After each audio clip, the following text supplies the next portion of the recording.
Oklahoma State's new head coach, Eric Morris, just didn't quite have enough to get his Mean Green team over the first half physicality of Tulane in the American title game. But at least we all did just get to see what that squad plus our team could potentially be.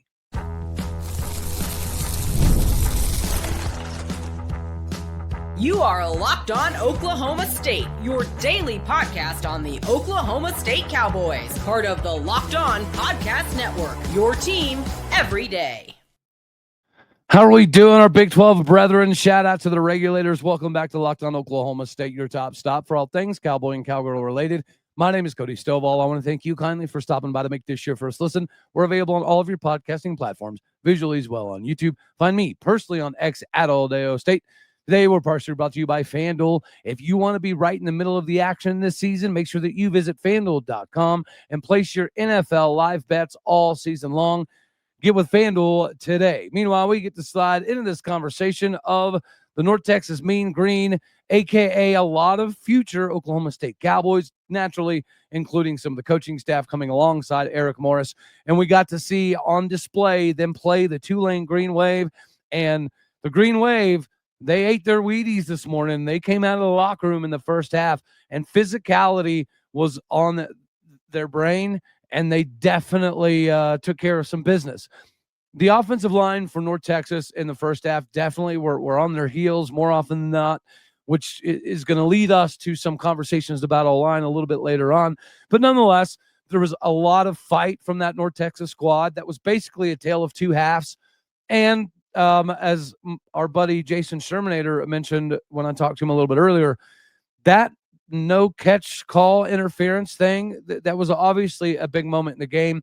And that non-fumble call with Drew Mestamaker making magic happen on the goal line, those were two pivotal points in the game. And if you take those away, then obviously it could change the complexity of what the score ended up being. But at the end of the day, they did show some good things. But we also got to see this North Texas squad does have a few limitations here and there. The beauty of it is if you take the things that they're clearly good at, the players that clearly can excel even at the Oklahoma State style of level, plus some of the Oklahoma State players that did perform very well this year that are not in the portal at the moment, we have a pretty good recipe for potential success next season. Again, maybe not we're winning 9-10 games, but we should at least be in contention for a bowl game. For instance, yes, the offensive line for North Texas, they shored things up significantly better in the second half, but the first half, they got ran over like they were standing still. The beauty of this conversation is Oklahoma State offensively, yeah, we had some running backs pop off for some massive moments throughout the course of the season, but collectively, the only position group that got better all year was the offensive line, and as the season progressed, they clearly got significantly better every single game. And this is what you want. You want development out of your offensive line group. The beauty of it, we did it with a decent number of backups. Now those backups should have ample opportunities to at least maintain what they were doing this previous season next year in Stillwater. Yes, we do know that Grant Sigrin is in the transfer portal, but he has even said some of that is just simply about being prepared just in case he doesn't have a future place at Oklahoma State. Doesn't mean he exactly wants to leave Oklahoma State. Nuku Mafi, the dude can play right tackle. He can play left tackle. Coming in as only a freshman. He has years of availability. Surely the staff at North Texas can look at the film from this previous season and identify that if you bring back Nuku Mafi, that shores up one of the tackle spots moving forward. Additionally, if you add Jacoby Sanders to this current North Texas offensive line, that's what I'm saying. If you take some of these North Texas players and you slide in a Nuku Mafi, you slide in a Jacoby Sanders, that fixes a lot of the situational awareness factors. Austin Klecki, he might have another year of eligibility. I think there's been a little bit of talk about that. If that's the case, that's a fifth year level individual that understands the Cowboy culture and how that can kind of merge with what they're bringing over from North Texas. I think if you look at the defensive side of the ball, they didn't do a ton effectively against Tulane. They had some moments, they had some nice tackles, but again, we're talking about the beauty of Oklahoma State. If you take Wendell Gregory and you plug and play him into that ball game against Tulane, it likely does look a little bit different for North Texas. Likewise, if you have Deshaun Brown available for that game, if you have Jaleel Johnson available for that game, AKA, if we were to take some of these pieces that we're talking about from Oklahoma State's roster that clearly got significantly better throughout the course of the season and were massive cogs in the machine that at least kept us somewhat competitive the last 5 games or so of the year, if you take those dudes to Denton at halftime, perhaps we are talking about a North Texas W. And that's the beauty of this ordeal. If you get some of those talented players at North Texas, you bring them to Oklahoma State, and you combine them with the Jaleel Johnsons, the Deshaun Browns, the Wendell Gregories, the Trip Whites, the LaDainian Fields that we do have on the roster currently, then we all can get excited. And we all can look back at this particular ball game and realize that it's not indicative of what it's going to look like all the time in Stillwater, Oklahoma. The fact that they put on a massive display in the second half, Drew Mestemaker still almost ends up with 300 yards passing. Caleb Hawkins went down early. Hopefully it's a minor shoulder injury. They still have a bowl game to play. They still have, ample opportunities to iron some of this game out because they got basically beat up in the first half. In the second half, they started the third quarter getting beat up a little bit still yet. And then halfway through the third and most of the fourth quarter, they controlled the ball game. Even defensively in the first half, it looked like North Texas was not going to be able to defensively put themselves in a position to get enough stops to keep them in the ball game. And they did that for the most part.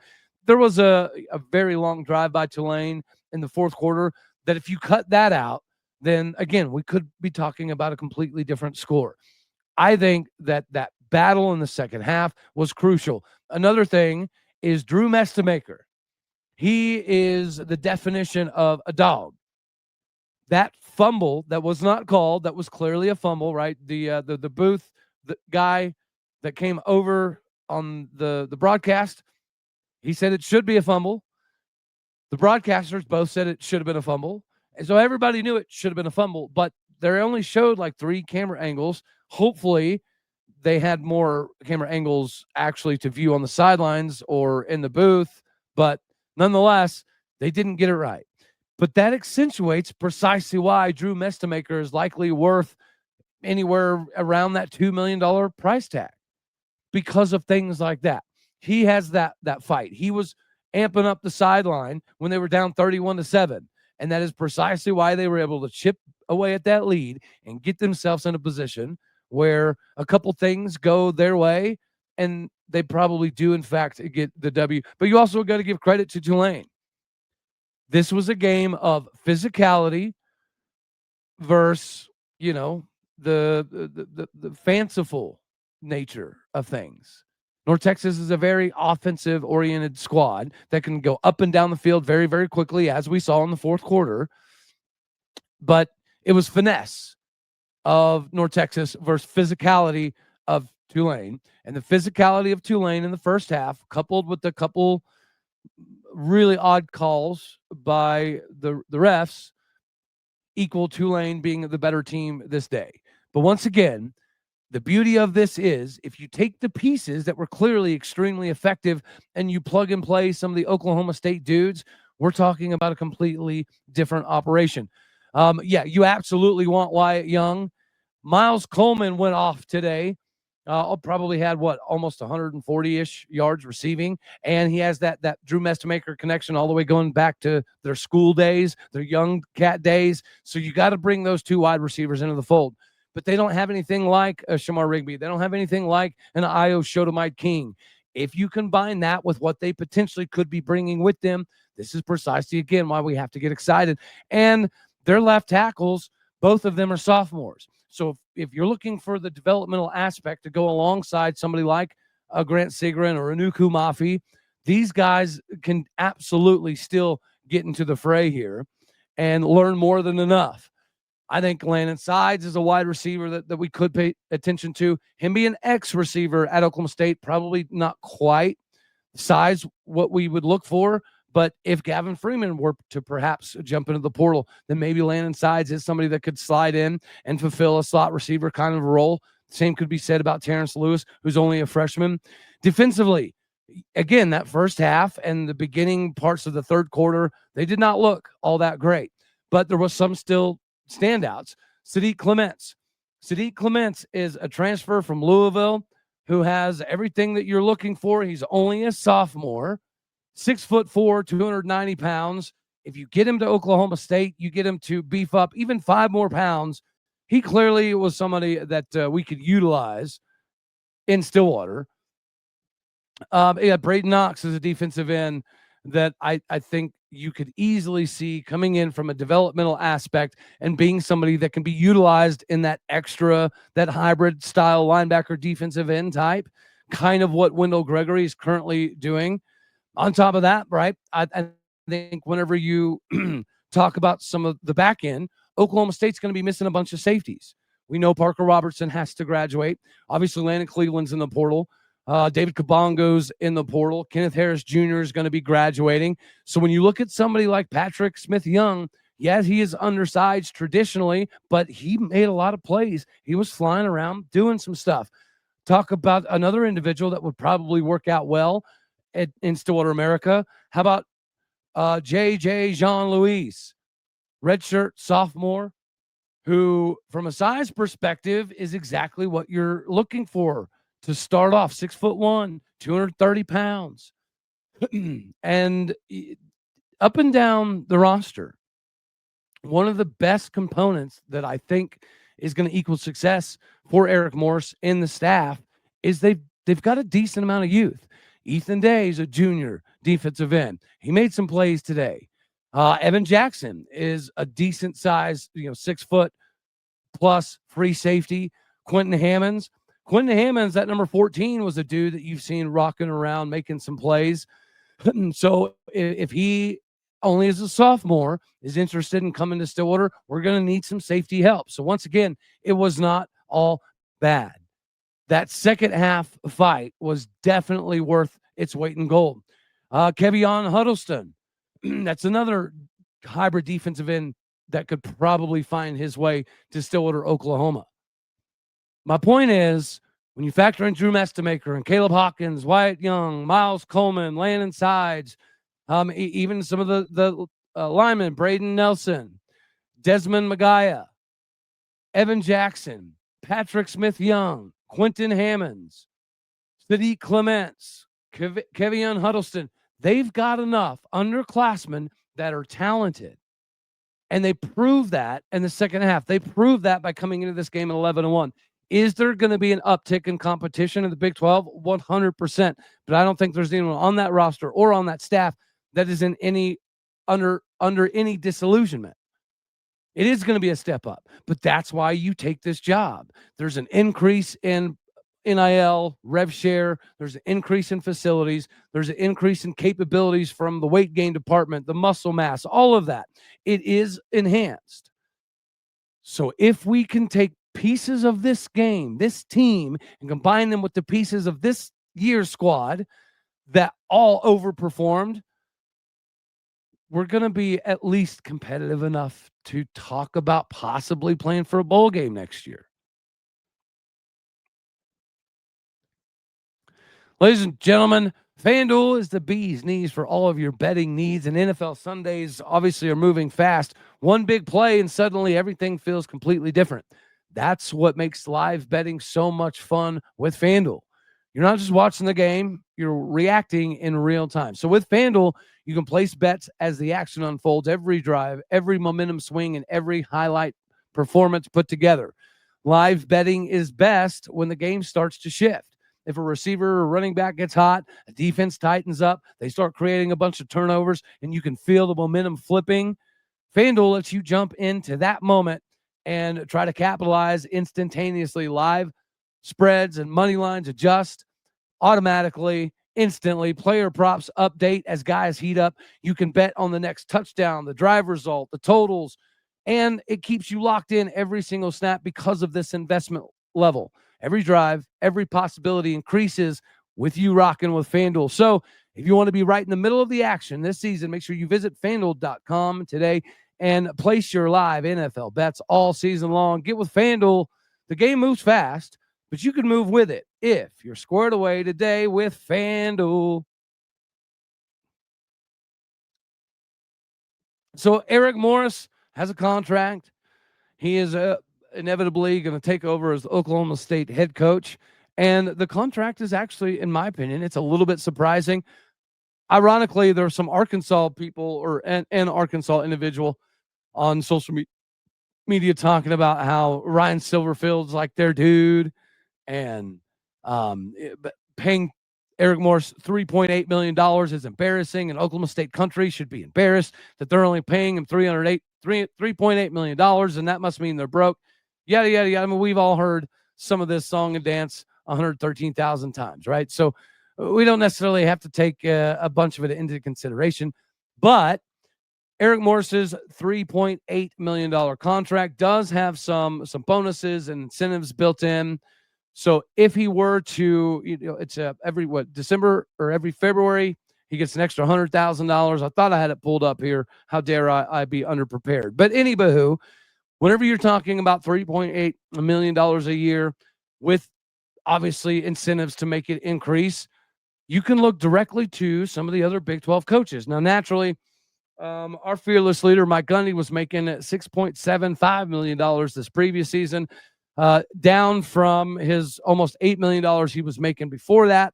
Lance Leipold, $7.5 million. Kyle Whittingham, $6.5 million. Deion Primetime Sanders, $5.7 million. Chris Kleiman was making $5.2 million. It'll be interesting to see what Colin Klein's contract looks like in comparison. Sonny Dykes, $5 million. Dave Aranda, $4.5 million. Willie Fritz, $4.5 million. Joey McGuire, $4.2 million. Matt Campbell was making $4 million at Iowa State. Gus Malzahn was making $4 million before he got fired. I'm not sure what Frost was making. Kenny Dillingham's right around that $4 million range. Scott Satterfield's right around that 3.6 range. Brent Brennan, 3.1. And that's going to be kind of right where Eric Morris is to start off with. And just because Arkansas overpaid for Ryan Silverfield to the tune of like $6.7 million does not mean this was a bad buy. On top of that, we do owe North Texas like $2.4 million or something to that, 2.37, something to that effect. So that makes sense. And I'll tell you another thing. It kind of feels like Eric Morris is playing the long game here. $3.8 million is a significant upgrade from what he was making previously, but he could have been greedy. He could have asked for $5 million. He could have asked for $6 million, and he probably could have got that amount of money. However, he's probably thinking about the staff, right? If he knows I want to bring 85, 90% of my staff, whatever the number ends up being, I'm going to need a few mil to play with. And you have to tip your cap if that is in fact the case, because it feels like he could have easily gotten more if it was something that he was 100% dead set on. We obviously know what he could have got from Arkansas, but Eric Morris didn't want to take the Arkansas job. And I would imagine there's a reason why. Supposedly, the donors at Arkansas, they're not on the same page. They don't agree on the same things when it comes to budget, rev share, NIL, whatever they're going to pay the coaches, the salaries, the buyouts. There's not that internal turmoil in Stillwater. So, yeah, maybe Arkansas has more money. Maybe Arkansas is willing to throw it away. But thankfully, Oklahoma State's new head coach, Eric Morris, took a calculated risk here instead of just running to who had the most amount of money. And I think that does set Oklahoma State up very well, because it allows him the ability to not only retain most of his staff, likely, but if there's going to be a Coach Bowen situation, if there's going to even be like a Coach Meacham, coach and wide receiver situation, it's going to afford him the ability to do that. And that also is going to give Chad Weiberg some leverage. Like if Chad Weiberg is going to say, hey, Eric Morris, Raj Murdy, do your thing, hands off, but it would be beneficial if you could retain Clint Bowen. It would be beneficial if you could retain, Coach Meacham. If you have some of this money available, then that conversation gets significantly easier. So I'm appreciative that Eric Morris turned down other jobs in the SEC and beyond to take the Oklahoma State job for less money, to likely make sure that his staff stays intact for at least the foreseeable future, and also gives him a little bit of ability to add a few more staff members. I'm 100% happy with the contract. And you and I both know if Eric Morris, year one, takes us to Arlington, that's going to be thrown away and it's going to be increased significantly right away. So that is what it is. But also, I think that Eric Morris realizes that the more money you take, the less money you have for other things. And I'm not even talking about the staff per se, but it's about running a business. Yeah, good job. Good job, me. It's about running a business, and the business acumen that Raj Murray has is something that all of us can sleep well knowing they're in charge of this, and they're probably maneuvering money to make sure they can capitalize on the next round of the National Signing Day, the transfer portal, so they're set up in the spring and still have some abilities to get, a couple of guys after spring if need be. I think they're playing the long game. I think that's a smart play, and I think all of us need to tip our cap to Eric Morris, Raj Murdy, and everybody else that is making this happen. There's no denying that he probably easily could have forced our hand into more money. So this feels like a calculated amount by Eric Morris to make sure that he can have all of his cake and eat it too for the rebuild to begin immediately. Ladies and gentlemen, the holiday season is upon us, and the gift-giving hunting is always a very, very difficult ordeal unless you're rocking with Aura Frames. It's a gift that is meaningful, personal, and guaranteed to get the reaction you're looking for. It's the gift that delivers every single time. It's not just something you wrap. It's a way to share memories because Aura isn't your average picture frame. You can preload the frame with photos before you even gift it. So as soon as they open it, plug it in, it's already ready to rock and roll with the memories that are preloaded. No apps to figure out, no setup headaches, just instant smiles. Grandparents, parents, newlyweds, anyone who loves photos, really, this is the perfect gift. The packaging comes gift ready. There's no price tag to unwrap. There's no wrapping necessary. It's a huge win. It's a holiday gift that actually gets used and not forgotten in a drawer or a closet later on. For a limited time, save on the perfect gift by visiting auraframes.com to get $35 off Aura's best-selling Carver matte frames, named #1 by Wirecutter, by using promo code COLLEGE at checkout. That's Aura, A-U-R-A, frames.com, promo code COLLEGE. This deal is exclusive to listeners, and frames sell out very quickly, so order yours now to get it in time for the holidays. Support this show by mentioning Locked On Oklahoma State at checkout. Terms and conditions apply. Get the best gift of the holidays with Aura Frames today. All right, last but not least, Oklahoma State just had Markell Samuel, offensive tackle, enter the portal. And we just witnessed that North Texas has some dudes, but they need help on the offensive line. Thankfully, again, that was the highlight of the offense at the tail end of the season for Oklahoma State, was the development of the offensive line. Now, whenever you factor in Markell Samuel, it very much increases the need to keep a Grant Sigurd, in my personal opinion. So let's go through all of the Cowboys who have entered the portal thus far. Shai Frybaum entered the portal as a long snapper. He's going to Texas A&M. Good for him. DeAndre Boykins transferred from North Carolina after playing for 3 years.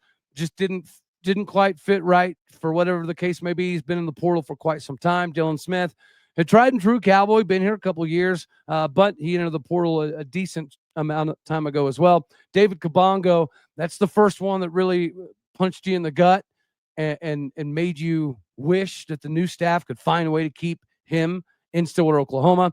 Michael Riles, former 4-star, big deal that turned down a bunch of SEC and Big Ten schools to come to Oklahoma State. He is entered the transfer portal, taking his talents to Toledo. A little bit of a surprise there. And, of course, you have Markell Samuel, Getting him last season was, I don't know, a breath of fresh air. And he absolutely looked to be the dude that was going to solidify the left side of the offensive line for the Cowboys. Injuries happen, and it is what it is. Darius Thomas, he was a dude that came over from Louisville. He was a Cap DD guy. It just didn't quite work out for whatever reason. Been in the portal for quite some time. Josh Ford, local, Stiller High guy. Yeah.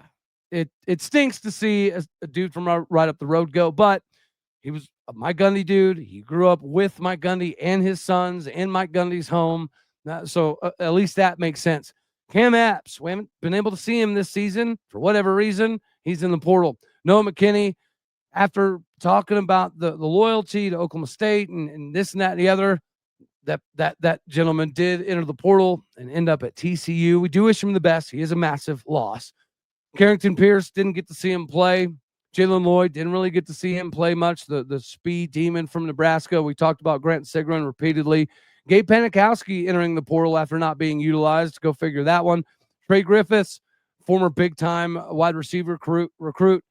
He enters the portal. Jotavion Pierce, safety, is in the portal. Landon Cleveland's in the portal. So we've got a decent number of portal dudes, but thankfully, whenever you break it down, Markell Samuel is absolutely a loss. Noah McKinney, absolutely a loss. Grant Sigrin would be a loss if he were to, in fact, go. And then David Kabongo, he's definitely a loss. Josh Ford's a loss, but I don't think it's a loss that is insurmountable. We began the season with 7 tight ends.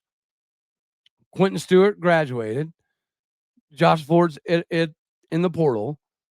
We still have a plethora of those dudes available if we can convince, at least a handful of them to stay. Not to mention the fact that North Texas does have a sophomore tight end. Not sure if he was one of these individuals that may potentially be interested in coming over, but Brandon Young is a 6'5", 240-pound sophomore that absolutely has the capabilities to make plays. So if you factor in him or Jordan Viborni or Carson Swesu, those are all dudes that I think Oklahoma State can look forward to having in the tight end room to get us where we need to be. Shout out to Tulane. Now we know that there are some holes that we need to plug into, but the staff already also knows as well. Whenever they step foot on campus, whenever that may be, they're going to have some Oklahoma State players they need to severely try to convince to stay, and it's not going to be easy. Yeah, again, we talked about yesterday, Drew Mastemaker likely is to follow Eric Morris, given the situation and how they came together to begin with. But if Texas A&M size school offers $4 or $5 million, it'd be hard not to at least listen to. Same can be said about Wendell Gregory. I know the Alabamas of the world are already chomping at the bit to have a go at Wendell Gregory. But, this is his second stop, and he provided a ton of excitement for Oklahoma State country. So he has to know that it's Drew Mastemaker, Wendell Gregory, Caleb Hawkins, Wyatt Young. That's the bulk of the primary targets, I would imagine, for early big boy rev share NIL style of dollar bills. But now we know. Now we know that the talent they have. We know the talent that we need to find a way to shore up. Thankfully, they had we just had a very, very heavy offensive line recruiting class. Jalen Beckley should be factored into this. If you can get a Caleb Hackelman back as well, the offensive line could be a point of strength for Oklahoma State moving forward. Anywho, that's all we're going to have for this one right here. Tune in Sunday. We're going to go live. The Sherman Schnitzel Sunday show is back. Until then, as always, I love you. God bless. Go Pokes. Thank you for tuning in to make this your first listen here on Locked On Oklahoma State. So happy you choose to be here because you could be anywhere. Do me a favor, hit the like button if you liked it, dislike if you didn't, that's okay too. More importantly, share, comment, and subscribe. My podcast and people out there. You are everything that makes this work. I greatly appreciate everything that you do. So go do what you do. Hit the stars. Leave some reviews. Until Sunday. Later, taters.